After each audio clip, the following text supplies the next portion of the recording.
سب کی بخشش ہو جاتی ہے رمضان میں سوائے چار آدمی، سوائے چار آدمی، سوائے چار آدمی، سوائے چار آدمی۔ اللہ نہ کرے ہم میں کوئی ہو ماں باپ کا نافرمان، ماں باپ کا نافرمان، ماں باپ کا نافرمان، شراب پینے والا، شراب پینے والا، شراب پینے والا، رشتہ داروں سے برا سلوک کرنے والا، رشتہ داروں سے برا سلوک کرنے والا، رشتے توڑنے والا، رشتوں کو آگ لگانے والا، چھوٹی چھوٹی باتوں پہ لڑائی کے میدان گرم کرنے والا۔ چوتھا، کینہ رکھنے والا۔ کینہ، کینہ کیا ہوتا ہے؟ بغض کیا ہوتا ہے؟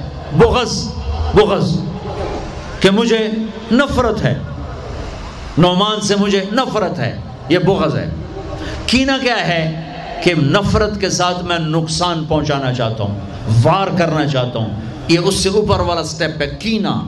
کینہ رکھنے والا، شراب پینے والا، ماں باپ کا نافرمان، رشتہ داروں سے توڑنے والا، ان کے علاوہ سب کی بخشش ہو جاتی ہے۔ یہ بھی معلق، ہاں بھائی اگر یہ توبہ کر لیں ان کو بھی معاف کر دے، ان کو بھی معاف کر دے جائے۔ مرد عورت ننگے اور نیچے سے آگ ان کو جلا رہی جلا رہی۔ آپ نے فرمایا یہ کون ہیں؟ کہ یہ وہ ہیں جو روزہ چھوڑ دیتے تھے، جو روزہ نہیں رکھتے تھے۔ ابھی گرمی کا روزے آ رہے ہیں، اللہ امتحان لے رہا ہے، گرمی اور سردی کے ساتھ اللہ آزماتا ہے۔ میرے عزیزو جوان رہو، روزے نہ چھوڑنا۔